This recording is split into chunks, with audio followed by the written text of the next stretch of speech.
ونسلم على رسوله الكريم أما بعد أعوذ بالله من الشيطان الرجيم بسم الله الرحمن الرحيم ولمن خاف مقام ربه جنتان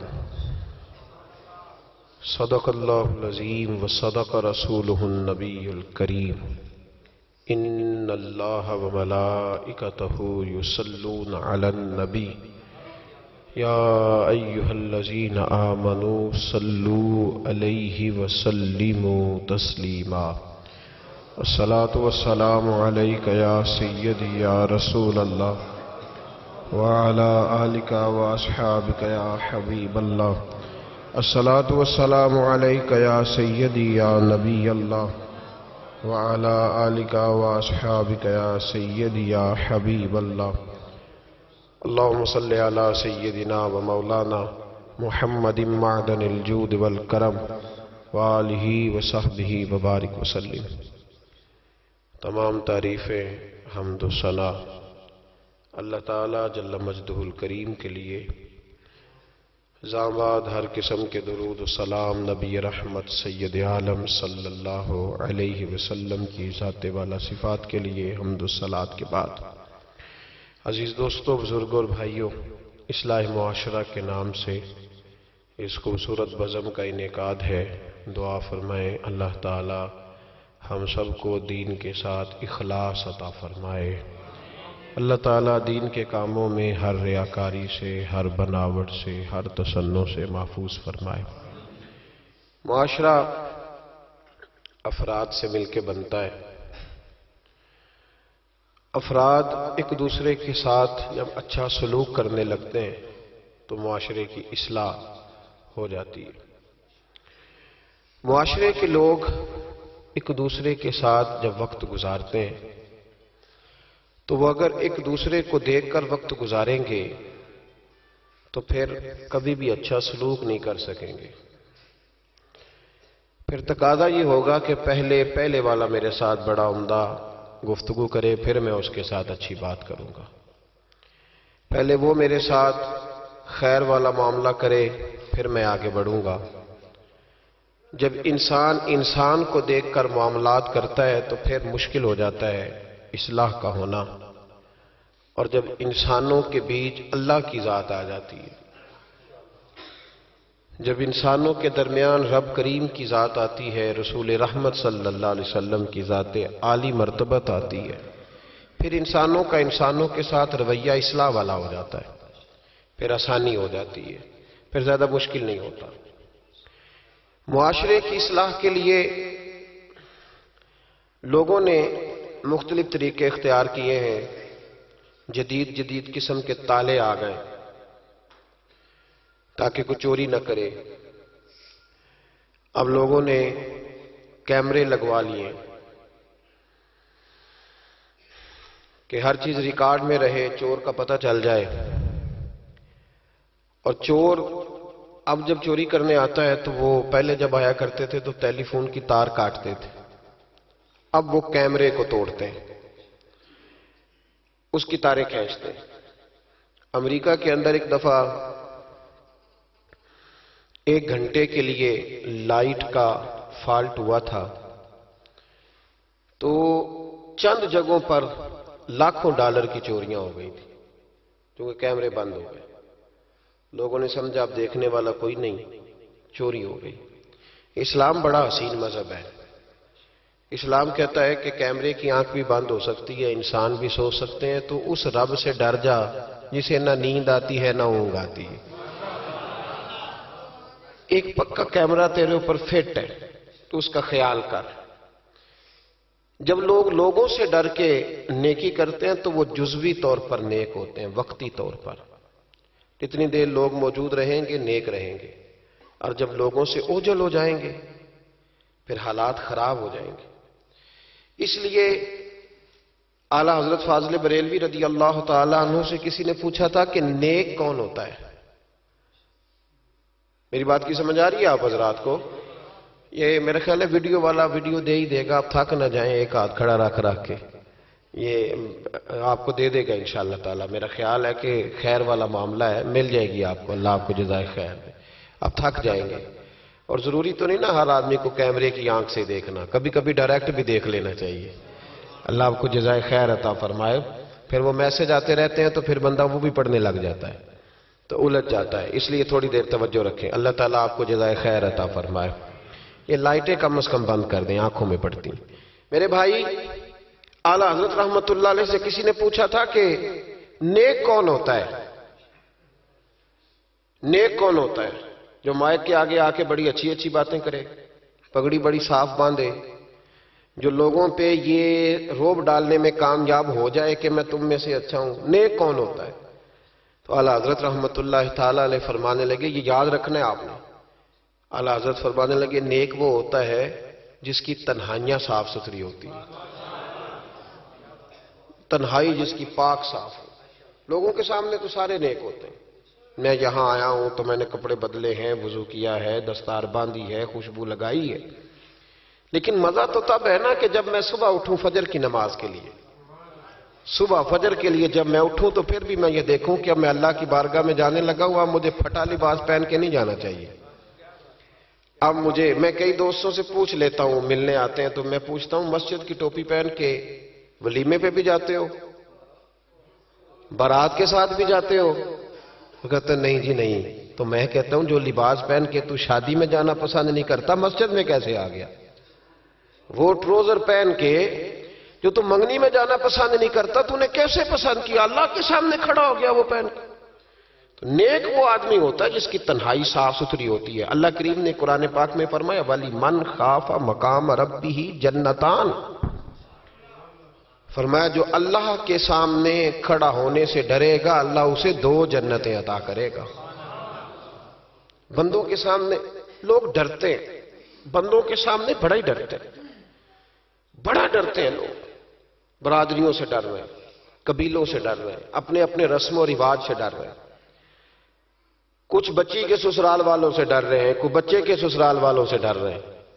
کچھ لوگ ایسے ہیں جو ماں باپ ہو کے, ملا رومی کہتے ہیں ماں باپ ہے پر اولاد سے ڈرتے ہیں کہ بیٹا کیا کہے گا, بیٹی کیا کہے گی. کچھ ایسے اساتذہ ہیں جو کچھ ایسے جملے زبان سے ادا نہیں کرتے کہ شاگرد کہیں کہیں گے کہ استاد کیا کر رہا ہے. اور کچھ ایسے پیر بھی ہیں جو مریدوں سے ڈرتے ہیں کہ بگڑ گئے تو پھر آستانہ کیسے چلے گا. ڈر رہی ہے دنیا, ڈر رہی ہے, سب سے ڈرتے ہیں. سن لو, میرے نبی پاک علیہ السلام نے فرمایا, یہ مصطفیٰ کریم کے جملے ہیں, یہ حضور کے لفظ ہیں, یہ محبوب نے ہمیں مفہوم سمجھایا ہے, اس کو سمجھ لو. حضور علیہ السلام نے فرمایا, جو اللہ سے نہیں نہ ڈرے گا پھر وہ ہر ایک سے ڈرے گا. تو نہ ڈر اللہ سے, پھر تو ڈرتا ہے. تو جتنا مرضی بڑا کوٹ پہن لے, تو جتنی مرضی بڑی گاڑی میں گھوم, تو جتنی مرضی اونچی سیٹ رکھ کے, اونچی کرسی رکھ کے کوٹھی بنا لے, لیکن اگر تو اللہ سے نہیں ڈرتا تو پھر تو ہر بندے سے ڈرے گا. تو روب ڈال لے تھوڑی دیر کے لیے, غریب آدمی دبک جائے گا, پیچھے ہٹ جائے گا. لیکن میرے رسول پاک علیہ السلام نے فرمایا, جو اللہ سے نہیں ڈرے گا وہ ہر ایک سے ڈرے گا. اور فرمایا جو رب سے ڈر جائے گا, اللہ ساری مخلوق کا خوف اس کے دل سے نکال دے گا. پھر ختم ہو گیا, پھر کسی سے نہیں ڈرے گا. لیکن جب تک اللہ سے نہیں ڈر, ہم سہمے لوگ ہیں, ہم ڈرے ڈرے لوگ ہیں, ہم سارا دن ڈر کے گزارتے ہیں. اگر ہمیں لوگوں کا ڈر نہ ہو, ہم تو سویرے اٹھ کے ٹوتھ پیسٹ نہ کریں, مسواک نہ کریں. ہم تو ڈرتے ہیں کہ لوگ کہیں گے دیکھو اس کے منہ سے بدبو آ رہی. ہم ڈر کے سارے کام کریں. کسی کی شادی میں اس لیے جاتے ہیں کہ برادری ناراض ہو جائے گی کہ خود ہم اس کے ہاں گئے تھے تو یہ آیا کیوں نہیں.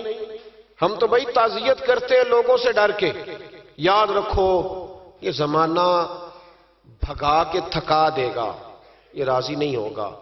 اب بھاگتے رہیں. لوگ دیواروں تک, قبروں کی دیواروں تک چلے گئے. پر یہ دنیا کی محبت اس طرح کی ہے جس طرح بھیڑوں کی محبت ہوتی ہے. اس طرف والی بھیڑوں کو گھیر کے لاؤ تو ادھر والی نکل جاتی ہیں, ادھر والی کو گھیر کے لاؤ تو ادھر والی. یہ مولا علی شیر خدا کا فرمان ہے. آپ فرمایا کرتے تھے یہ نکل جائیں گے. کب تک بندوں کو راضی کرو گے, کب تک راضی کرو گے؟ ادھر والے رشتہ داروں کو ناراض کرو گے, راضی کرو گے تو ادھر والے ناراض ہو جائیں گے. ادھر والے دوستوں کو راضی کرو گے تو پیچھے والے بگڑ جائیں گے. تو حضور پھر کیا کریں؟ آپ فرمانے لگے ایک رب کو راضی کرو، ان الذین آمنوا وعملوا الصالحات سیجعل لهم الرحمن ودا۔ فرمایا اگر رب رحمان تم سے راضی ہو گیا تو لوگوں کے دلوں میں تمہاری محبت پیدا فرما دے، پھر لوگوں کے دلوں میں تمہاری محبت، اللہ کا خوف پیدا کریں، ڈرا کریں اللہ تعالیٰ سے، یہ ذہن بنائیں کہ میرا مالک مجھے دیکھ رہا ہے۔ حضرت جنید بغدادی رحمت اللہ تعالیٰ علیہ فرماتے ہیں جب میں اپنے ماموں سے مرید ہوا نا حضرت سری سختی سے، تو میں نے ان سے وظیفہ پوچھا۔ لوگ کہتے ہیں کہ کامل پیر نہیں ملتا، تو میں کہا کرتا ہوں کہ مرید ہی کوئی نہیں ملتا، کوئی مرید نہیں، سارے تویزوں والے ملتے ہیں۔ کہتے ہیں حضرت صاحب آپ مہربانی کریں ایسی پھونک ماریں کہ سویرے اٹھوں تو میرے پلنگ کے نیچے 2 توڑے نوٹوں کے پڑے ہوئے ہوں۔ تو یہ حضرت صاحب کو یہ والی پھونک آتی ہوتی تو وہ اپنے پلنگ پہ نہ مار لیتے، وہ تیرے پلنگ پہ ہی مارنا تھی ان کو یہ پھونک۔ کہتے کوئی ایسا کام چلے کہ وہ پیسہ ہی پیسہ ہو جائے۔ تو میں نے کہا یہ جو تجھ سے 1000 روپیہ لے رہا ہے 2000 لے رہا ہے، اگر یہ پھونک ہوتی تو یہ پہلے اپنی پٹاری پہ مارتا۔ بھائی طریقت اور تصوف کس چیز کا نام رکھا ہے؟ پہلی بات تو یہ ہے کہ مرید کا وہ تصور ہی نہیں کہ میں نے معرفت الہی حاصل کرنی ہے، میں نے اللہ کی بارگاہ تک جانا ہے۔ رویہ بالکل دوسرا ہے۔ جب میرا رویہ یہ ہے تو پھر سامنے والے کا بھی تو وہی ہوگا نا۔ اس لیے کہ جیسی میری نیت ہوتی ہے لوگ بھی مجھے ویسے ہی ملا کرتے ہیں۔ حضرت جنید بغدادی کہتے ہیں جب میں اپنے مرشد گرامی حضرت سری سختی رحمت اللہ علیہ کی بارگاہ میں گیا، مرید ہوا تو میں نے وظیفہ پوچھا، تو حضرت نے مجھے وظیفہ بتایا۔ وظیفہ، توجہ ہے میری بات پر؟ وظیفہ بتایا۔ میں نے کہا حضور کیا وظیفہ ہے؟ کہنے لگے تو نے اس بات کا تصور جمانا ہے، ہونٹوں سے رٹا نہیں لگانا، تو نے تصور جمانا ہے۔ کیا؟ تو نے تصور جمانا ہے کہ اللہ میرے ساتھ ہے اور اللہ مجھے دیکھ رہا ہے، اللہ میرے ساتھ ہے اور اللہ مجھے، یہ رٹا نہیں لگانا ہے لفظوں کے ساتھ، اس کا تصور جما، اللہ میرے ساتھ ہے اور اللہ مجھے، اس پر غور کر، اس کا رٹا لگا۔ پتہ ہے نیک کون ہوتا ہے، پرہیزگار کون ہوتا ہے؟ نماز پڑھنے والے کو نمازی کہتے ہیں، نیک نہیں کہتے۔ حج کرنے والے کو شریعت نے اسے حاجی کہا ہے، پرہیزگار نہیں کہا۔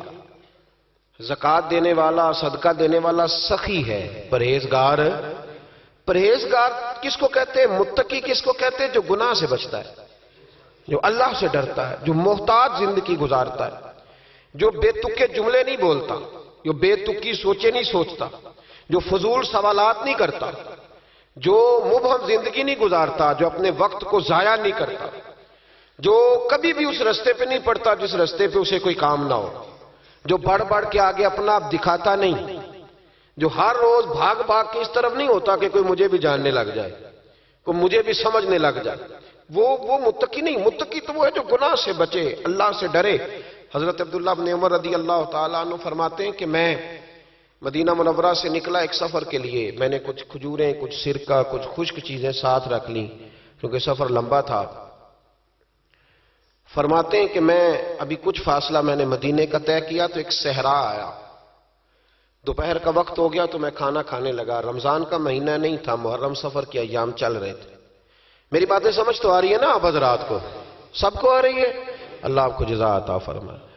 کہتے ہیں میں دوپہر کے کھانے کے لیے وہاں رکا، میں نے وہ کھجوریں نکالی، سرکہ نکالا، کھانے لگا تو ایک چرواہا بکریاں چراتا آ گیا۔ وہ نوجوان تھا، اس کے چہرے پر میں نے بڑی روشنی دیکھی، غریب آدمی تھا، بکریاں چراتا تھا۔ ہم لوگ بھی جب کھانا کھانے بیٹھتے ہیں تو کوئی آ جاتا ہے تو اس کو دعوت دیتے ہیں، بھئی آ جا تو بھی کھانا کھا لے۔ کہتے ہیں میں نے اسے کہا کہ میاں آ جا روٹی کھا لو، کہنے لگا نہیں اللہ آپ کو جزا دے، میرا دل چاہتا تھا کہ کوئی میرے ساتھ کھا لے۔ اللہ کے بندوں کی خواہش ہوتی ہے نا کوئی مہمان مل جائے۔ فرماتے میں نے دوبارہ کہا بھئی آ جاؤ کھا لو، کہنے لگا نہیں حضور اللہ آپ کو جزا دے۔ میں نے دوبارہ تیسری دفعہ اصرار کیا، میاں تھوڑی سی کھا لے، کہنے لگا حضور اصرار نہ کریں، میں نے روزہ رکھا ہوا ہے۔ آج مزدور جو ہے نا ان سب نے رٹا لگا کے یہ سبق یاد کیا ہے کہ میں چونکہ محنت کرتا ہوں تو میں نہ بھی رکھوں تو خیر ہے۔ رمضان کے روزے بھی مزدور چھوڑ دیتے ہیں۔ اللہ کسی شخص پر وہ بوجھ نہیں ڈالتا جو وہ اٹھا نہ سکے۔ رب بندوں سے پیار کرتے، اسے پتا تھا انہوں نے مزدوریاں کرنی ہیں. مزدور روزہ رکھ کے دیکھے، وہ دیکھے اسے کچھ بھی نہیں ہوگا. حضور نے تو کہا صوم تصحو، تم روزہ رکھو اللہ تمہاری صحت میں اضافہ کر دے گا، یہ تو تندرستی والا کام ہے. کہنے لگا حضور روزہ رکھا ہوا ہے. تو حضرت عبداللہ ابن عمر رضی اللہ تعالیٰ عنہ کہتے ہیں میرے دل میں خیال آیا پتہ کروں کہ صرف روزے دار ہے کہ نیک بھی ہے. صرف روزے دار ہے کہ نیک بھی ہے، صرف نمازی ہے کہ نیک بھی ہے، صرف حاجی ہے کہ اللہ سے بھی ڈرتا ہے، ذرا دیکھوں تو صحیح، آزماؤں. آپ فرماتے میں اٹھ کے قریب گیا، کھانا میں نے کھا لیا تو بکریاں تھی اس کے پاس، 300-400 بکری چرا رہا تھا. تو ایک بکری کی پشت پہ میں نے ہاتھ پھیرا، میں نے کہا بیچو گے بکری؟ کہنے لگا حضور میں چرواہا ہوں، دیہاڑی پہ کام کرتا ہوں، مزدوری لیتا ہوں، ان کا مالک تو کوئی اور ہے. تو آپ فرماتے ہیں میں تو پہلے دیکھنا چاہتا تھا کہ نیک بھی ہے کہ نہیں. تو میں نے اس سے کہا کہ بکریوں کے مالک سے کہہ دینا ایک بکری بھیڑیا لے گیا ہے، کہہ دینا مالک سے. تو آپ فرماتے ہیں جب میں نے اسے دیکھا نا تو غریب تھا، پھٹے ہوئے کپڑے تھے. دامان توکل کی یہ خوبی ہے کہ اس پر پیوند لگے ہوتے ہیں پر دھبے نہیں ہوتے. آپ فرماتے ہیں کہ میں نے کہا کہ کہنا کہ بھیڑیا لے گیا تھا. فرماتے ہیں کہ اس کا میں نے چہرہ دیکھا تو داڑھی پر ریت پڑی ہوئی تھی، سر پہ ریت تھی، کپڑے پرانے تھے، مکان بھی کچا ہوگا لیکن اس کے نظریات اتنے پختہ، باتوں میں اتنا اثر. فرماتے اس نے غور سے میرا چہرہ دیکھا اور پھر اس نے بکریوں کو چھڑی ماری اور بکریاں چلنے لگیں. وہ میں نے کہا میرے سوال کا جواب نہیں دیا. تو کہنے لگا حضور میں بکریوں کے مالک کو تو کہہ دوں گا بھیڑیا لے گیا ہے، اور جب کائنات کا مالک پوچھے گا تو پھر کیا جواب دوں گا؟ جب عرش کا مالک پوچھے گا تو پھر کیا جواب دوں گا؟ اللہ بھی تو پوچھے گا نا، تو اللہ کو کیا بتاؤں گا؟ حضرت عبداللہ ابن عمر رضی اللہ، ایک تقریر ہوتی ہے، میں لچھے دار خطاب کروں گا، میں بڑا زبردست اثر ڈالوں گا. آپ بھائی زیادہ انقلاب تو عمل سے آتا ہے، زیادہ انقلاب تو عمل سے آتا ہے، زیادہ تو 2 منٹ میں لوگ انقلاب. حضرت عبداللہ ابن عمر کہتے ہیں اس نے کوئی تقریر نہیں کری، تقریر بھی اثر کرتی ہے، اس کا بھی فائدہ ہوتا ہے، یہ بھی دل صاف کر جاتی ہے، اس میں شک نہیں، لیکن جو عمل کے ساتھ تاثیر ہوتی ہے اس کا تو حسن ہی نرالا ہے. بات جو دل سے نکلتی ہے اثر رکھتی، پر نہیں طاقت پرواز مگر رکھتی ہے. تو کہتے ہیں وہ ایک جملہ اس نے کہا کہ اللہ پوچھے گا تو کیا جواب دوں گا. تو آپ فرماتے ہیں میں کانپنے لگا. حضرت عبداللہ ابن عمر، اور یہ وہ شخص ہے جن کو نبی پاک نے کہا راجل صالح. عبداللہ بن عمر نیک آدمی ہے، حضور نے کہا نیک آدمی ہے. حضرت عبداللہ ابن عمر کہتے ہیں میرے وجود کے رونگٹے کھڑے ہو گئے.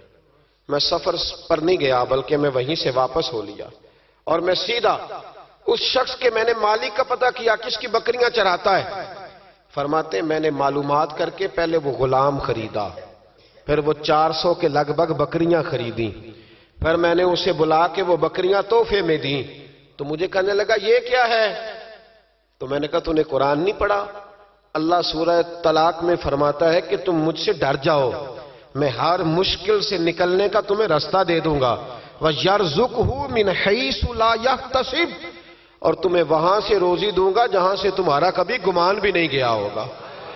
فرمایا تو چونکہ اللہ سے ڈرتا تھا تو یہ رب کریم نے تجھے روزی عطا فرمائی ہے، یہ بکریاں اب تیری ہیں. بھائی خدا را اللہ سے ڈرنا سیکھیں، رب کریم کا خوف پیدا کریں. آپ یقین کریں میں پولیس کی بات نہیں کرتا، ایم این اے کی ایم پی اے کی بات نہیں کرتا، لیکن غریب بھی جب اپنی بہو کو تانا دینے پہ آتا ہے تو حوصلہ نہیں کرتا، ایک آدھ بات پہ صبر نہیں کرتا. غریب کے ہاتھ میں بھی جب ڈنڈا آتا ہے اور کسی غریب سے جب وہ جھگڑا کرتا ہے تو وہ بھی پھاڑ دیتا ہے سر اور توڑ دیتا ہے ہڈیاں. ہم بڑے سخت ہوتے. ذرا تھوڑی دیر سائلنٹ کر دے موبائل، اللہ آپ کو زیادہ عطا فرمائے. سنیں میرے عزیز، خوف خدا پیدا کریں، لفظوں پہ پابندی لگانا سیکھیں، ایسے جملے زبان سے ادا نہ کریں جو سامنے والے کو ساری رات سونے ہی نہ دیں، ایسی باتیں نہ کریں جو اتنی تکلیف کا سبب بن جائیں کہ پھر ہمارے لیے آزمائش ہو جائے آنے والے وقت میں. میرے نبی پاک علیہ الصلوۃ والسلام نے ہمیں خوف خدا کا راستہ دکھایا ہے، ہمیں بتلایا ہے پاک صاف زندگی گزارنا چاہتے ہو تو اب سے رب سے ڈرو. ایک بزرگ تھے بغداد کے، شیخ حسن ان کا نام تھا. وہ جب نماز کی امامت کرتے نا بغداد کی جامع مسجد کے امام تھے. جب امامت سے فارغ ہوتے تو کہتے اے اللہ میرے شہر کے اس تاجر کی 2 بیویوں پہ اپنا رحم فرما. اے اللہ میرے شہر کے اس تاجر کی 2 بیویوں پہ اپنا. تو شاگرد اکثر سنتے کہ ہر نماز کے بعد استاد جی دعا کرتے ہیں. شاگرد پوچھتے حضور اس تاجر کی وہ بیویاں، نہ تاجر کا نام نہ بیویوں کا پتہ. تو آپ فرماتے تمہیں کیا، میں دعا کرتا ہوں نا. جس رب کی بارگاہ میں کرتا ہوں اس رب کو تاجر کا بھی پتہ ہے، بیویوں کا بھی پتہ ہے. تو ایک دن سارے شاگرد اکٹھے ہو کے بیٹھ گئے. استاد جی آج بتائیں تو صحیح معاملہ کیا ہے، آج ذرا آپ بات تو کریں، معاملہ کیا ہے، وہ کون سا تاجر، کون سی بیویاں. تو شیخ حسن فرمانے لگے کہ بغداد کا ایک تاجر تھا، بے اولاد تھا. اللہ اکبر. تو وہ اکثر تجارت کی غرض سے ملک شام جایا کرتا تھا. اس کی اولاد نہیں تھی، کئی مہینے اسے ملک شام میں رہنا پڑتا تھا. اس کے دل میں خیال آیا کہ میں یہاں ایک نکاح ہی نہ کر لوں، میرے پاس اتنی مال و دولت ہے. تو وہ گیا، اس نے وہاں جا کے ایک شادی کر لی، مکان بنا لیا، نکاح کر لیا. پہلی بیوی کو بتا نہ سکا. یہ جو خواتین ہوتی ہیں بڑی جاسوس ہوتی ہیں، انہیں پتہ چل ہی جاتا ہے. ان کے پاس کچھ ایسے ذرائع ہوتے ہیں، بلکہ میں کہا کرتا ہوں کہ اللہ نے انہیں حیث دی ہوتی ہے. یہ وہ جب مشین بنی تھی نا جھوٹ پکڑنے والی، تو اس وقت ایک بڑے دانشور نے کہا تھا، اس نے کہا تھا یہ غلط کیا گورنمنٹ نے مشین بنائی ہے جھوٹ پکڑنے. خاوند کا جھوٹ پکڑنا تھا تو اس کی بیوی سے بات کر لیتے، وہ فٹافٹ پکڑ لیتی ہے. اس کو پتہ ہوتا ہے کہ معاملہ کیا ہے، خاوند کو بھی پتہ ہوتا ہے. اور یہ محبت کا رشتہ ہے نا، اس میں نبی پاک صلی اللہ علیہ وسلم نے حضرت عائشہ صدیقہ رضی اللہ تعالیٰ عنہ سے کہا تھا کہ جب تم مجھ سے راضی ہوتی ہے تب بھی مجھے پتہ چل جاتا ہے، اور جب ذرا تیری توجہ اس طرف نہیں ہوتی تب بھی مجھے پتہ چل جاتا ہے. یا رسول اللہ کیسے؟ تو حضور فرمانے لگے جب تم مجھ سے راضی ہوتی ہے تو کہتی ہے مجھے رب محمد کی قسم ہو صلی اللہ علیہ، اور جب کسی بات میں تیری توجہ بٹی ہوتی ہے تو کہتی ہے مجھے رب ابراہیم کی قسم ہو. تو حضرت عائشہ صدیقہ مسکرا پڑی، کہنے لگی یا رسول اللہ اللہ نے آپ کو بڑا علم عطا فرمایا ہے، وہ تو سارا پتہ چل جاتا ہے. تو بیوی پتہ کر لیتی ہے، اسے خبر ہوتی ہے. ایسے بھی یہ لباس ہے مرد کا، مرد اس کا لباس ہے، دونوں ہی جانتے ہیں، کمزوریاں بھی خوبیاں بھی. تو وہ جب اس دفعہ تاجر آیا نا ایک دفعہ ملک شام سے نکاح کے بعد، تو بیوی محسوس کرنے لگی کہ بدلے بدلے سے میری سرکار نظر آتے ہیں. نہ تو کپڑے دھلنے والے ہیں، نہ اس طرح اس کی طبیعت ہے، کوئی معاملہ ہے.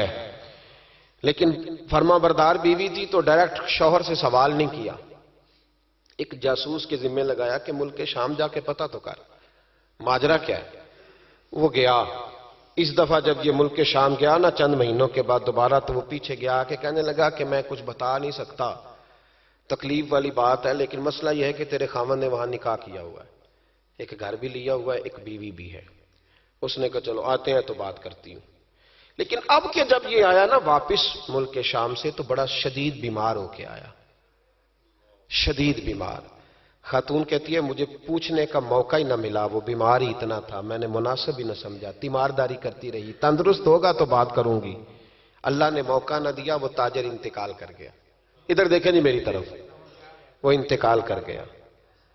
اب عدت گزری تو اس بیوی نے، بغداد والی نے، اس نے اس کا کل مال، چونکہ اور کوئی تھا ہی نہیں، یہی بیوی تھی اور بڑا مالدار تھا، اس نے کل مال جمع کیا اور پھر اس کو آدھے حصے میں بانٹا. عدت گزرتے اس نے 2 سواریوں کا بندوبست کیا، اس جاسوس کو ساتھ لیا اور اس بیوی کے پاس پہنچی جو ملک شام رہتی تھی. اللہ کرے آپ کو سمجھ آئے. اور بھائی یہ کردار مسلمانوں کا ہے. ہم آج کل پتہ کیا سمجھتے، کہتے ہو وہ تو بڑے لوگ تھے. وہ بڑے لوگ نہیں تھے، وہ مسلمان لوگ تھے. ان کے نام کے ساتھ وہی لفظ لگتا ہے جو ہمارے نام کے ساتھ لگتا ہے. وہ بھی نمازی تھے، حاجی تھے، وہ سارا کچھ تھے. بس ہم نے نہ کہہ دیا دلی دور است، ایسی کوئی بات نہیں. آج بھی ہو اگر ابراہیم کا ایمان پیدا، آگ کر سکتی ہے انداز گلستاں پیدا، اور تو فضائے بدر پیدا کر، فرشتے تیری نصرت کو اتر سکتے ہیں گردوں سے کتار اندر کتار اب بھی. اس نے سارا کچھ رکھا، جاسوس کو ساتھ لیا اور شام، ملک شام پہنچ گئی. اس خاتون کو تلاش کیا اور تلاش کر کے کہنے لگی زمانہ نہیں جانتا کہ تو بھی وارث ہے مال کی، پر میں تو جانتی ہوں نا، میں تو جانتی ہوں نا، اور یہاں تو میاں لوگ 2 مرلے کے لیے جعلی کاغذات بنوا لیتے ہیں، قرآن اٹھا لیتے ہیں، خاتون ہو کے، شیخ حسن کہتے ہیں عورت ہو کے جا کے کہنے لگی کہ یہ چونکہ تیرا مال ہے تو میں آدھا لے کے آئی ہوں، آدھی وارث تو ہے اور آدھی وارث تو رکھ اپنا مال۔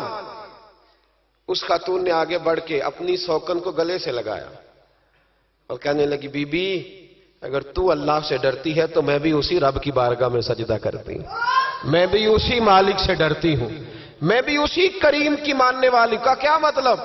کہنے لگی میرا شوہر اب کے جب آیا تھا نا ملک شام تو بیمار ہو کے آیا تھا اور بغداد کے طبیبوں نے اسے بتایا تھا کہ اب تو بچے گا نہیں، تو وہ جب واپس جا رہا تھا تو مجھے کچھ پیسے بھی دے گیا تھا، یہ مکان بھی میرے نام کر گیا تھا اور مجھے طلاق بھی دے گیا تھا اور کہہ گیا تھا مرضی کا نکاح کر لے۔ وہ چونکہ مجھے فارغ کر گیا تھا، اب اس مال میں سے میرا کوئی حصہ نہیں، یہ سارا ہی تیرا ہے، اب میرا اس میں سے کوئی حصہ نہیں، تو رکھ لے، سارا ہی تیرا۔ شیخ حسن رحمت اللہ علیہ فرمایا کرتے کہ میں مولوی اور مفتی ہو کے، میں پیر اور صوفی ہو کے ان 2 بیویوں سے میں نے بڑا سیکھا ہے، لہذا جب بھی دعا کرتا ہوں پہلے ان 2 عورتوں کے لیے دعا کرتا ہوں، پہلے ان کے لیے۔ جن لوگوں کے دلوں میں خوف خدا ہوتا ہے وہ سجے ہوئے ہوتے ہیں، وہ سنورے ہوئے ہوتے ہیں، وہ دیانتدار ہوتے ہیں، وہ اپنے چھوٹے چھوٹے سے مکان پر بڑے خوشحال ہوتے ہیں، ان کی نظریں اگر کبھی جاتی ہیں تو خدا کی رحمت پر، کسی کی جیبوں پر ان کی نظریں کبھی نہیں جاتی۔ وہ میرے بھائی لقمہ حرام آ جائے تو رات انہیں نیند نہیں آتی، وہ لوگ تھوڑی سی آمیزش بھی اپنے بچوں کو کھلانا جرم سمجھتے ہیں۔ آج ہر گھر سے چیخنے کی آواز آتی ہے، ہر ایک کو ڈرونے خواب آتے ہیں، ہر آدمی سہما اور سمٹا ہوا رہتا ہے۔ ایک صاحب مجھ سے کہنے لگے پیر صاحب میرے گھر کے کونے سے چیخنے کی آواز آتی ہے، بڑے پیروں کو دکھایا ہے فرق نہیں پڑتا، آپ بھی چلیے۔ تو میں نے کہا یار میں تو عمل شامل نہیں ہوں، لمبا چوڑا تعویذ دھاگا مجھے تو نہیں آتا، ہاں حدیث مبارکہ میں جو وظائف بتائے گئے ہیں تمہیں بتا دیتا ہوں، اس کو پڑھ لو۔ کہنے لگے نہیں جی نہیں، بڑے لوگوں کو دکھایا ہے فرق نہیں پڑتا۔ تو میں نے کہا ہو سکتا ہے پھر جن نہ ہی ہو وہاں پہ۔ کہنے لگے آپ کا کیا خیال ہے؟ تو میں نے کہا اگر کسی یتیم کا مال گھر کے کسی کونے میں لگ جائے تو پھر چیخنے کی آوازیں بند نہیں ہوتی، وہ پھر ہمیشہ آتی، پھر گھر سے خوف آتا ہے۔ اور اگر کسی کے پیسے دبا کے آدمی رات کو سوئے پھر اسے ڈراؤنے خواب آتے ہیں، پھر اللہ اسے تنبیہ کرتا ہے، پھر وہ تعویذوں والا مسئلہ نہیں، وہ توبہ والا مسئلہ، وہ استغفار والا مسئلہ، وہ اللہ سے ڈرنے والا معاملہ ہے۔ رب کریم کا خوف، اللہ کا ڈر، یہ انسان کو سجائے گا، یہ سنوارے گا۔ ہم مسلمان ہیں، ہر دوسرا لفظ ہمارا یہ ہوتا ہے کہ ہمارا رب ہمیں دیکھ رہا ہے، ہر دوسرا لفظ یہ ہوتا ہے کہ مر جانا ہے، وقت آنے والا ہے، ہر دوسرا جملہ یہ ہوتا ہے کہ قیامت میں اللہ حساب کتاب کرے گا۔ تو بھئی جب ہر دوسرے فکرے پہ یہ بات بولتے ہو تو پھر بدلنا کب ہے؟ پھر سچ کب بولنا ہے؟ پھر دیانتداری کب کرنی ہے؟ اگر یہ پاک ہے کہ مر جانا ہے، کنفرم ہے، پھر اس کی تیاری کب کرنی ہے؟ پھر اس کے لیے پروگرام کب بنانا ہے؟ جس آدمی نے 1 ہفتہ بعد عمرے پہ جانا ہے وہ ٹکٹ آج کرائے گا یا ابھی کرائے گا؟ شام کو جانا ہو تو ہفتہ پہلے کرائے گا نا۔ تو یہ کس طرح کا جانے والا ہے جو کہتا ہے اس وقت تیاری کروں گا جب پکا پتہ چل جائے گا کہ شام کو مر جانا ہے؟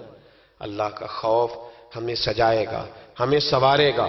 زندگی میں بڑی بہاریں ہم نے دیکھ لی، بڑے رنگ دیکھ لیے، بڑے لوگوں کو اپنے ہاتھوں سے دفن کیا، بڑی باتیں ہمیں آتی ہیں، بڑی کہاوتیں ہم جانتے ہیں۔ کسی کو 30 سال ہو گیا علماء کی تقریریں سنتے، کسی کو 40 سال بیت گئے خطاب سنتے، کسی کو 15 سال ہو گئے بات سنتے۔ تو بدلنا کب ہے؟ اب اس بات پہ عمل کب کرنا ہے؟ کیا تقریریں سننا ایک رسم کا نام ہے؟ کیا یہ محافل اس لیے سجائی جاتی ہیں کہ ذرا پوسٹر شائع ہو جائیں، مولانا کی فوٹو آ جائے؟ کیا اس لیے یہ سارے کام کیے جائیں؟ تبدیلی کب آئے گی؟ کب ہم اپنے ذہن کو بدلیں گے؟ کب ہم تیار ہوں گے کہ بس بھئی اب ختم دنیا کی دور سے باہر، اب مسجد میں کب آئیں؟ کس وقت وہ وقت آئے گا جب جمعے والے دن لوگ پرچیاں ڈالیں گے کہ آج مسجد کی صفائی میں نے کرنی، آج مسجد میں جھاڑو؟ وہ وقت کب آئے گا جب نبی پاک صلی اللہ علیہ وسلم نے کہا تھا کہ تمہیں پہلی رکعت، ادھر دیکھو میری طرف، کیا معاذ اللہ تعالی ہم ان باتوں کا بھی اس کان سے سن کے ساری زندگی دوسرے کان سے نکالتے رہیں گے؟ کیا رسول پاک علیہ السلام سے ہمارا اس طرح کا رشتہ ہے کہ بات سنی اور ٹال دی؟ کیا اسی طرح زندگی گزاریں گے؟ وہ وقت کب آئے گا جب نبی پاک علیہ السلام نے فرمایا تھا کہ اگر تمہیں پہلی صف کے ثواب کا پتہ چلے تو تم قرآن اندازی کرو. کب قرآن اندازی ہوگی؟ کب؟ یا موٹر سائیکل کی قرآن اندازی میں تو 50,000 کا مجمع ہو جاتا ہے. یہاں محفل، اب تو اللہ تعالیٰ محفلوں والوں کو توفیق ہدایت عطا کرے، وہ عمرے کے ٹکٹ کے لیے لوگوں کو باندھ کے رکھتے ہیں. اور میں کہتا ہوں بس کرو یار، ٹکٹ دینا ہے تو اپنے امام مسجد کو دے دو چپ کر کے، کسی غریب کو دے دو، عمرہ کار آئے. اب عمرے کے ٹکٹ کے لیے لوگوں کو بٹھاؤ گے محفل میں، جس نے آنا وہ خدا کے لیے آئے یا محمد مصطفیٰ کے لیے آئے. خبردار کسی اور لالچ کے لیے کوئی نہ آئے. یہ تو خیر کا کام ہے، یہ تو چپ کر کے دینا چاہیے. اور بھائی کب قرآن اندازی کریں گے؟ حضور علیہ السلام نے فرمایا تمہیں پتہ چلے جمعے والے دن پہلے آنے کا ثواب کیا ہے، تم قرآن اندازی کرو. کب قرآن اندازی ہوگی؟ کب؟ رسم سمجھ لیا ان سب باتوں کو؟ بس ٹھیک ہے، ایک بڑا زبردست آج میں نے خطاب سنا جی 1.25 گھنٹہ، پھر کیا اثر ہوا اس کا؟ کیا رزلٹ نکلا؟ اس پر عمل کب ہوگا؟ وہ جو میں باتیں سناتا ہوں لوگوں کو بیسیوں اور سینکڑوں، تو میں نے عمل کب سٹارٹ کرنا ہے؟ جنہوں نے نبی پاک سے سنا تھا انہوں نے عمل کیا تھا. انہوں نے سنا تھا انہوں نے. ادھر دیکھو، حضرت عمر کا وہ دور تھا کہ آپ کی ایک لونڈی کلمہ پڑھ گئی تو ابھی آپ مسلمان نہیں ہوئے تھے، تو وہ لونڈی کہتی ہے کہ مجھے الٹا لٹکا کے جناب عمر مارتے تھے، اور اتنا مارتے تھے کہ تھک جاتے تھے تو پانی منگواتے تھے. اور جناب عمر وہ شخص تھے کسی کی جرت نہیں تھی کہ بات کرے. لیکن بس پھر بدل گئے عمر، پھر اللہ کا خوف آ گیا. پھر جو شخص کبھی نہیں رویا تھا وہ بات بات پہ رونے لگا. جو کسی کے آگے نہیں جھکا تھا وہ چھوٹے چھوٹے لوگوں سے معافیاں مانگنے لگا. بدل گئے نا، اللہ کا خوف آ گیا نا. اب وہ اکڑی ہوئی گردن نہیں رہی. اب مسجد میں بھی آ کے یہ نکاح کے پیچھے ہٹو، تمہیں پتہ نہیں میں چودھری ہوں، یہ میری جگہ ہے. اب وہ بات بدل گئی، اب وہ رویہ نہ رہا. حضرت عمر فاروق رضی اللہ تعالیٰ عنہ، اور اس وقت تو ایک قبیلے کے سربراہ تھے نا، صرف ایک قبیلے کے. اور جب فاروق اعظم بدل گئے تو 24 لاکھ مربع میل کے حکمران، 24 لاکھ مربع میل کا واحد حکمران. اور جب کیسر و کسرا جیسے بادشاہ عمر کو بلائیں تو عمر کہیں جاؤ دوڑ جاؤ، میرے پاس ٹائم نہیں. اور ایک دن رات کو چہرے پہ نقاب ڈال کے نا تو مسجد کی گلیاں گھوم رہے تھے عمر فاروق، مدینے کی گلیاں گھوم رہے تھے. 1-2 گلیاں رہ گئیں تو فجر کا وقت ہو گیا. تو حضرت عمر اپنے غلام سے کہنے لگے نماز پڑھ لیتے ہیں اور باقی 2 گلیاں بعد میں گھوم لیں گے. حضرت عمر نے امامت کرائی تو نقاب اسی طرح چہرے پہ.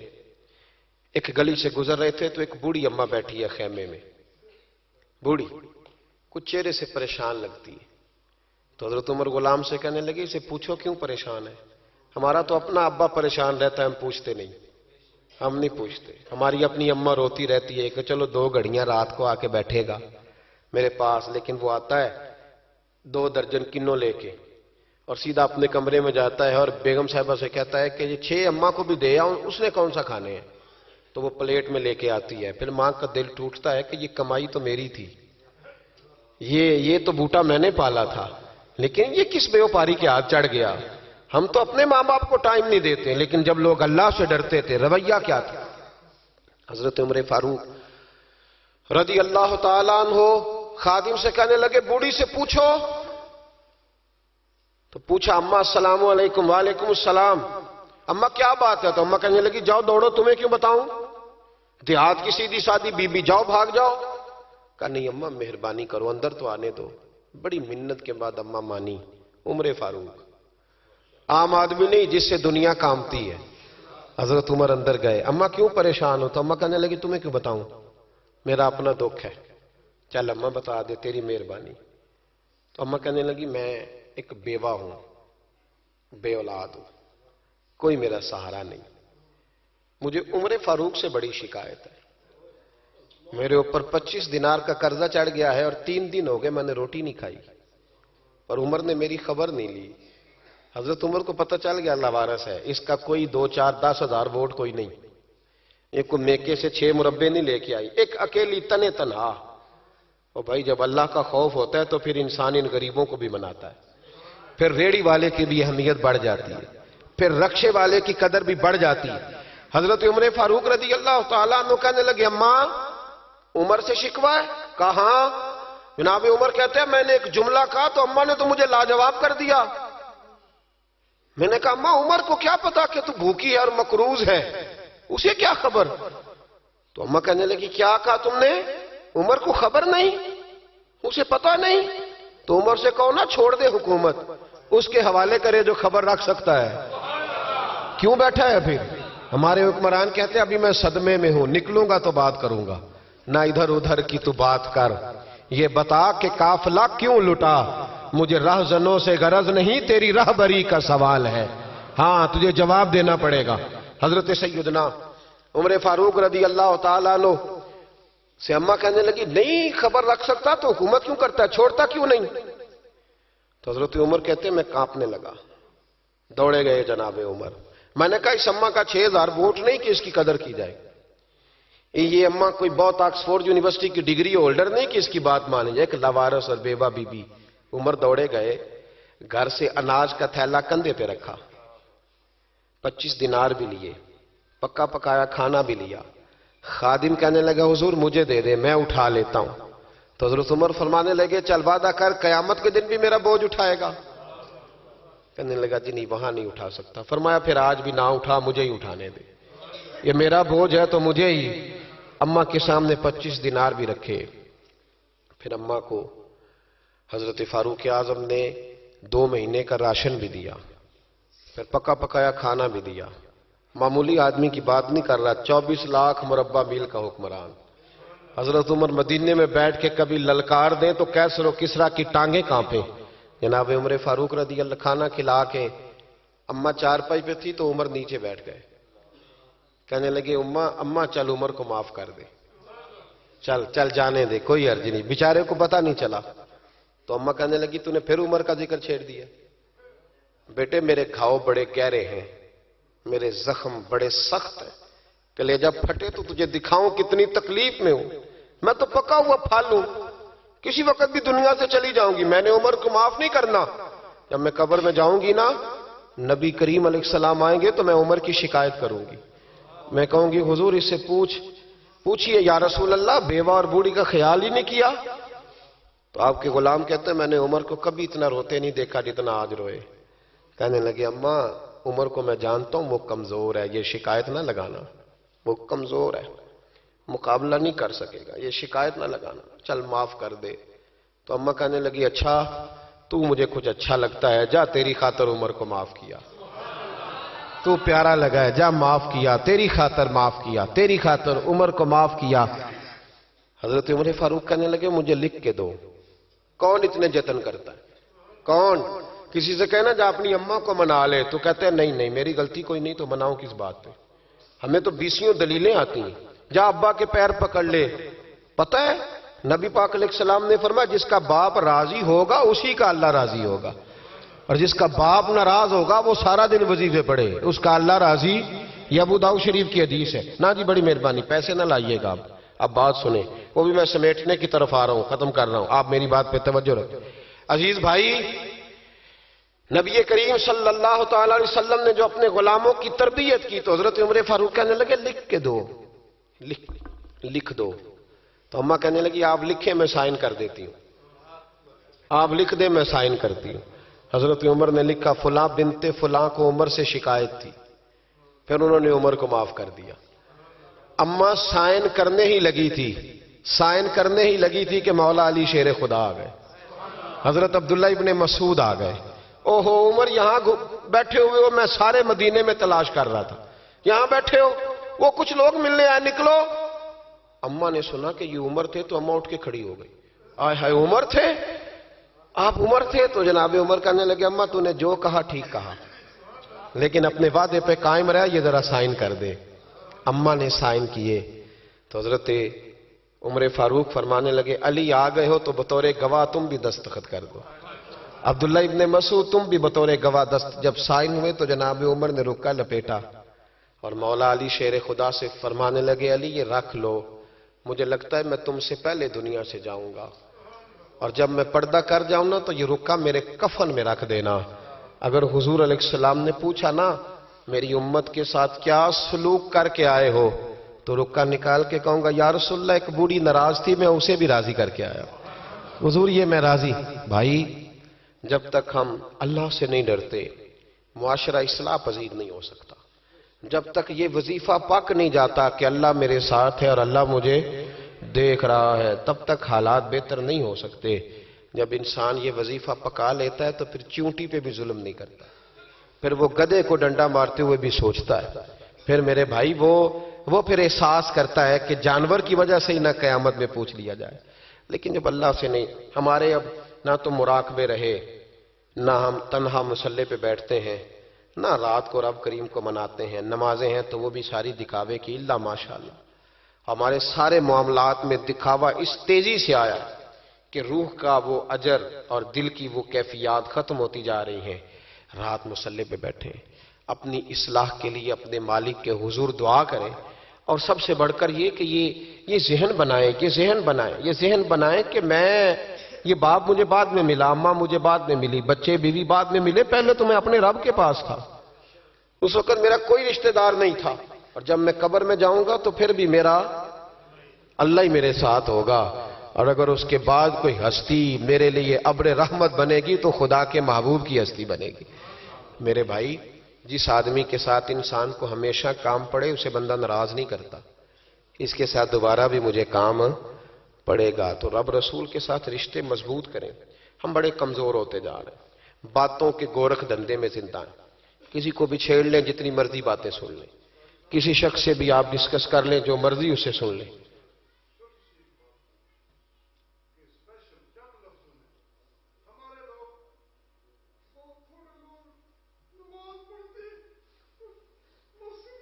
اللہ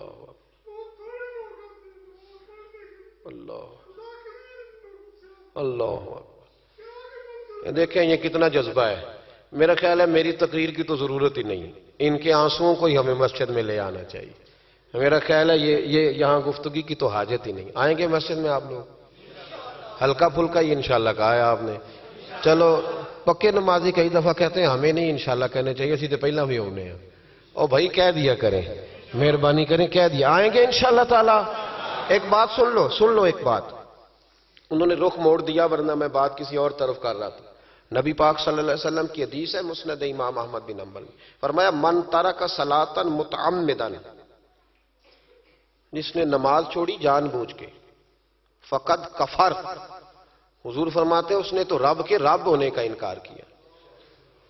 اللہ کے حضرت غوث اعظم رضی اللہ تعالیٰ عنہ نا، ادھر دیکھو میری طرف، اصل مصیبت یہ ہے، ایک صاحب نے مجھے آ کے کہا میرے لیے دعا کریں، میرا نماز میں دل نہیں لگتا، تو میں نے کہا نماز آپ کا مسئلہ ہی نہیں، نماز مسئلہ ہی نہیں آپ کا، مسئلہ اہمیت ہے۔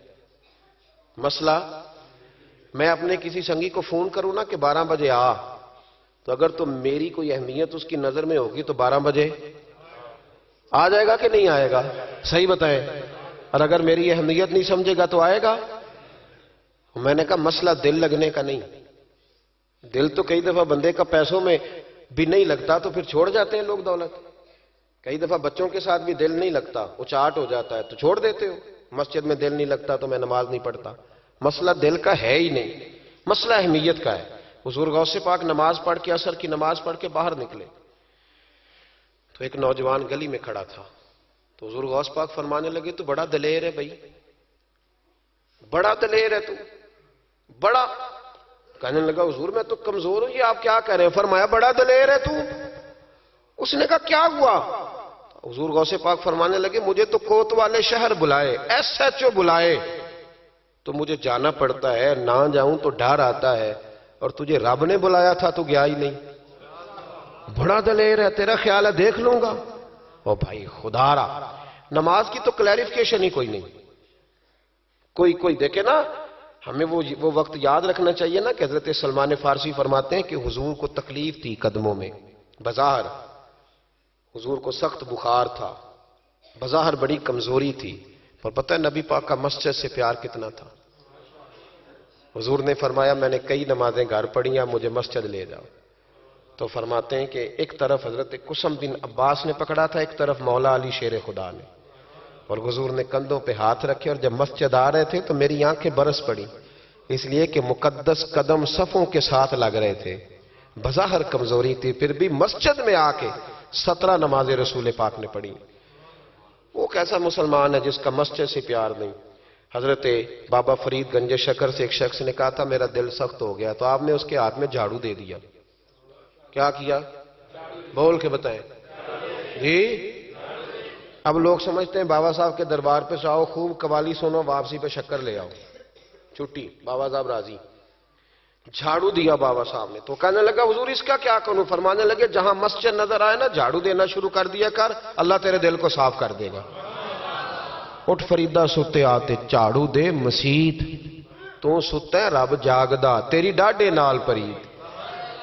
مسجد کا مزاج بنائے، مسجد سے محبت کرے. میں سفر پہ جاتا ہوں نا، جب واپس لوٹتا ہوں نا تو میں سنگیوں سے کہتا ہوں کہ میں ذرا مسجد تے ویکھ لیندے ہو میری مسجد کا کیا حال ہے. مسجد ایک حسن ہے، ایک وفا ہے جس کا بڑا دل ٹھنڈا کرنے کو دل کرے نا. میرے حصہ وظیفہ بتایا کرتے تھے، ایک شخص کہتا حضور اندر بڑا تکبر ہے، تو فرمانے لگے مسجد کے باتھ روم دھویا کر. جی نہیں تسی نہیں غور کیتا میری گل تے، کام ہی بابا اوکھا دسیا میں مسجد کے. اس نے کہا کیا ملے گا؟ تو آپ فرمانے لگے یہ نہیں سمجھنا کہ یہاں چودھری آتا ہے، یہ نہیں سمجھنا میرا شریک آتا ہے، سمجھنا یہاں اللہ کے مہمان آتے ہیں. اور بندے کا گھر سمجھ کے تو ہم یہ کر ہی نہیں نہ سکتے گھر کس کا ہے، تو پھر کوئی دقت تو نہیں نہ ہونی چاہیے. یہ جب آتا ہے نا رمضان شریف، الحمدللہ کچھ لوگ کہتے ہیں کہ میں ان کا پیر بھی ہوں، کچھ کہتے ہیں کہ آپ ہمارے استاد بھی ہیں، اور پیار کرنے والوں کی تعداد تو بے شمار ہی ہے. لیکن میں مسجد کی دریوں کے لیے خود بلاتا ہوں دوستوں کو، بچوں کو کہتا ہوں آپ مل کے دھو لیں. تو مجھے کہتے ہیں استاد جی اتنے بندے 7 پوتے 17 پوتے بابا اجے بھی کاک ہوتے، آپ یہ کیا کر رہے ہیں؟ تو میں کہتا ہوں کہ میں ہاتھ لگاؤں گا تو سارے دوڑ کے آ جائیں گے، اور مجھے بڑا مزہ آتا ہے. کبھی یہ کام کر کے دیکھیں. اور اگر اس سے بھی زیادہ سکون لینا ہو تو جو طالب علم ہے نا مدرسوں میں پڑھتے، ان کو روٹی کھلا کے دیکھیں، ان کے کبھی ساتھ بیٹھیں. ہمارے تو ہم محتمم کہتے ہیں جی میں تو کدی مدرسے جی لنگر چکھیا ہی نہیں. میں محتمم ضرور ہوں، میں نہیں کدی چکھیا، میں نیک آدمی ہوں. تو میں کہنا تو چکھیا کر تو پتہ لگے کہ انجدہ کھاندے نے ہو. او چکھیا کر، وہ تو تسی کھاندے ہی نہیں. آپ کے بچے تو ککڑ کڑائی کھاتے ہیں، وہ تو غریبوں کے بچے ہیں جو پتلی دال کھاتے ہیں. اس لیے مسجد سے پیار کریں، مدارس سے پیار کریں، مسجد کا کبھی ناغہ نہ کریں، مسجد کا کبھی ناغہ نہ کریں. امام شافعی فرمایا کرتے تھے جو لوگ مسجدوں میں آنے جانے کے عادی ہوتے ہیں مسجد قیامت کے دن انہیں ڈھونڈتی پھریں گی کہ یا اللہ جی آیا کرتا تھا اسے بلا، مسجدیں ڈھونڈیں گی. آئیں گے انشاءاللہ تعالی. نوجوان بالخصوص توجہ کریں مسجد کی طرف. جوانی میں عادت نہ بنے تو بڑھاپے میں بالکل نہیں بنتی. جوان نماز پڑھے گا تو بڑھاپے میں عادت ہوگی. اللہ تعالیٰ سمجھنے کی توفیق عطا فرمائے. جی اللہ آپ کو جزا دے. اب میں نے ذرا ادھر بھی جانا ہے. نہیں وہ تو آپ نے پہلے بھی بتایا تھا، پھر تو میں آیا ہوں تو پتا چلا کتنا فاصلہ ہے. آپ تشریف رکھیں. یہ بڑے پیارے ہیں، یہ بڑے پیارے ہیں، محبت کے ساتھ فرما دیا. محبت ہوتی ہے نا جو کھینچ لاتی ہے لوگوں کو. تو یہ گئے تو جو بچہ ترتیب دیتا ہے تو اس نے کہا نہیں مشکل ہے، چونکہ مشغولیت کافی زیادہ 3 دنوں میں، تو میرے پاس آئے. تو بس طبیعت میں رنگ اس طرح کا تھا، میں کیا وہ انہوں نہ کریں اس بندے نے. جائیں گے انشاءاللہ. ان کا فائدہ یہ ہوا کہ کتنے کتنے اچھے لوگوں سے ملاقات ہو گئی. اور یہ بزم مجھے اس لیے بھی یاد رہے گی اور یہ ہمیشہ یاد رہے گی. کسی شخص نے رو کے کہا ہے کہ لوگ نمازی بن جائیں. آپ یقین کریں میں بڑا راضی ہوا اس بات سے. یار کوئی رو کے کہہ دے، وہ کوئی بھی ہو، دل ٹھنڈا ہو گیا، روح ٹھنڈی ہو گئی. اللہ آپ کو سلامت رکھے. حضرت صاحب بن ناجیہ رضی اللہ تعالیٰ عنہ نبی پاک صلی اللہ علیہ وسلم کے ایک صحابی تھے. یہ طبرانی کی روایت ہے. تو وہ کہتے ہیں نبی پاک کی بارگاہ میں آ کے کہ یا رسول اللہ جو دور جاہلیت میں کسی نے نیکی کی تھی اس کا بھی اجر ملے گا؟ تو حضور نے فرمایا کیوں، تو نے کیا کیا؟ تو عرض کرنے لگے یا رسول اللہ میرا اونٹ گم ہو گیا تھا، تو میں ڈھونڈتے ڈھونڈتے پہنچ گیا. ایک بوڑھے کے پاس مجھے اونٹ مل گیا. ایک روایت میں 1 اونٹ ہے، ایک میں 2 اونٹ ہیں. تو مجھے وہ اونٹ مل گئے. تو میں نے اس شخص کے پاس ابھی میں بیٹھا ہی تھا کہ کسی بچے کے رونے کی آواز آئی. تو وہ بوڑھا کہنے لگا دیکھو اگر بیٹا ہے تو رکھ لیتے ہیں، بیٹی ہے تو زندہ دفن کر دیتے ہیں. تو کہتے ہیں میں نے ان سے کہا کہ تم دفن نہ کرو مجھے دے دو. فرماتے ہیں انہوں نے پھر مجھ سے قیمت مانگی تو میں نے وہ اونٹ دے دیے. میں 2 3 اونٹ دے کے وہ بچی لے آیا. پھر میں وہ لوگ ڈھونڈنے لگا جو بچیاں دفن کرتے تھے. میں انہیں قیمت دیتا اور بچیاں لے آتا. عرض کرنے لگے یا رسول اللہ پھر میں نے حویلی بنائی، اس میں میں نے عورتوں کے ذمے لگایا بچیوں کو پالنا. 360 بچیوں کی میں نے جان بچائی ہے. یا رسول اللہ آج کلمہ پڑھنے آیا ہوں اس کا بھی مجھے اجر ملے گا؟ تو حضور فرمانے لگے پہلا اجر تو تجھے مل گیا نا، اللہ نے کلمے کی توفیق عطا کر دی، پہلا اجر بھی تجھے مل گیا، اور باقی بھی اللہ تجھے خزانے کھول کے اجر عطا فرمائے گا۔ خیر کریں گے تو اللہ اجر ضائع نہیں کرتا، اللہ اجر ضائع، لیکن خیر کی عادت بنائیں، شر سے ہمیشہ بچیں، اللہ ہمیں توفیق عطا فرمائے۔ اللہم صلی علی سیدنا و مولانا محمد معدن الجود والکرم وعلیہ وبارک وسلم۔ اللہ ہمارا یہاں حاضر ہونا قبول فرما، ہمارے گناہوں کو معاف فرما، ہماری غلطیوں سے درگزر فرما، علم نافع کی توفیق عطا فرما، عمل صالح کی توفیق عطا فرما۔ اے مالک کریم، مسجدوں کی رونق کو دوبالا فرما، گناہ کے اڈوں کو برباد فرما۔ مالک کریم، نیکی کرنے اور نیکی پھیلانے کا ذریعہ بننے کی توفیق عطا فرما۔ اے عرش و فرش کے مالک، اپنے محبوب علیہ السلام کے رستوں کا ہمیں مسافر بنا، حضور کی تعلیمات پر عمل کی توفیق عطا فرما۔ اللہ عالم اسلام کے حق میں رحمت والے فیصلے فرما، برما کے مجبوروں کی مدد فرما، کشمیر اور فلسطین کے مظلوموں کی مدد فرما، پاکستان کو نظام مصطفیٰ صلی اللہ علیہ وسلم کا گہوارہ بنا۔ اے اللہ، سجدوں کا ذوق عطا فرما، عبادتوں کا شوق عطا فرما، تلاوتوں کی لذت عطا فرما۔ اے مالک کریم، زندگی تقوی کے نور والی اور موت کلمہ اسلام پہ نصیب فرما۔ اللہم انا نسألک العفو والعافیۃ فی الدین والدنیا والآخرہ، رب اغفر وارحم وانت خیر الراحمین، وصلی اللہ تعالی علی حبیبہ سیدنا و مولانا محمد۔